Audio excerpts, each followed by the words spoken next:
बिस्मिल्लाहिर्रहमानिर्रहीम अस्सलामु अलैकुम वरहमतुल्लाहि वबरकातुहू। आज के एक नए नक्श के साथ आपकी खिदमत में हाजिर हुए हैं। ये नक्श दो बंदों के दरमियान तफरीक डालने वाला नक्श है। ये नक्श दुश्मन और दोस्त के दरमियान तफरीक डाल देगा, दुश्मन को आपसे दूर कर देगा। इसके अलावा अगर आप किसी के दरमियान तफरीक डालना चाहते हैं, किसी को जुदा करना चाहते हैं, तो ये नक्श बहुत ही आजमूदा नक्श है।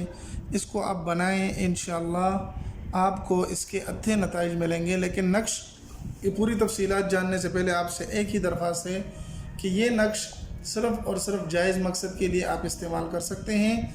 अगर आप इसको नाजायज़ मकसद के लिए इस्तेमाल करना चाहते हैं तो आपको बिल्कुल भी इसकी इजाज़त नहीं होगी।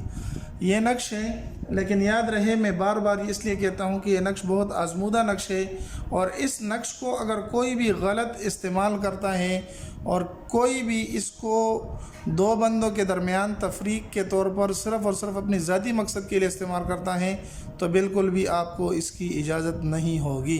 अब आते हैं इस नक्श की तरफ। तो सबसे पहले आपने इसके लिए बोझपुत्र लेना है। बोझपुत्र पंसारियों के पास एक चीज़ है जो मिल जाती है, उसके ऊपर अगर आप इसको लिखेंगे तो बहुत ही अच्छा होगा, और अगर नहीं है तो आपको परेशानी की ज़रूरत नहीं, बल्कि आपने क्या करना है कि आपने किसी कागज़ वगैरह पर भी इस नक्श को लिख लें।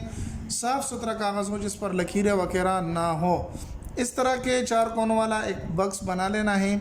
इसके अंदर जो लिखना है वो मैं अभी बता देता हूँ। आपने यहाँ पर लिखना है व अलक़ैना बैनहुमुल अदावत वल बग़ज़ा इला यौमिल क़ियामा। व अलक़ैना बैनहुमुल अदावत वल बग़ज़ा इला यौमिल क़ियामा। ठीक है जी, यहाँ पर आपने ये लिख देना है। फिर यहाँ पर आपने मोहम्मद लिख देना है इस तरह का लंबा करके, और यहाँ पर भी मोहम्मद सल्लल्लाहु अलैहि वसल्लम लिख देना है। फिर आपने करना ये है कि यहाँ पर अल्लाह लिखना है, यहाँ पर भी अल्लाह लिखना है, यहाँ पर भी अल्लाह, यहाँ पर भी अल्लाह।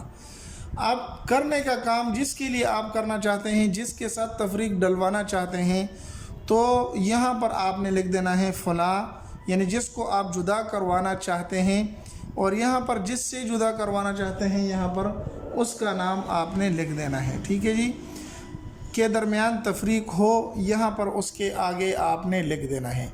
ये नक्श आपका मुकम्मल हो जाता है। आप किसी भी दिन लिख सकते हैं, किसी भी चीज़ से आप लिख सकते हैं, लेकिन अगर आप इसको ज़ाफ़रान से लिखें तो बहुत ही अच्छा होगा। ये लिखने के बाद अब इसके साथ करना क्या है, इसको किस तरीके से इस्तेमाल करना है तो वो भी मैं बता देता हूँ। इसको इस्तेमाल करने के लिए आपको चाहिए कि आप इसको किसी वज़नदार चीज़ के नीचे रख दें, एक भारी भरकम चीज़ हो उसके नीचे इसको रख दें। इंशाअल्लाहुल अज़ीज़ आपको इसके बहुत ही अच्छे नताइज मिलेंगे। लेकिन याद रहे आखिर में फिर एक ही दरख्वास्त कि भाई ये आप जायज़ मकसद के लिए इस्तेमाल करो, गलत और नाजायज़ मकसद के लिए बिल्कुल भी इस्तेमाल की इजाज़त नहीं होगी। मिलते एक नई वीडियो में। जाते जाते हमारे चैनल को सब्सक्राइब कर दें और अपने दोस्तों के साथ भी ज़रूर इसको शरीक करें। मिलते एक नई वीडियो में, तब तक अस्सलामु अलैकुम वरहमतुल्लाहि वबरकातुहू।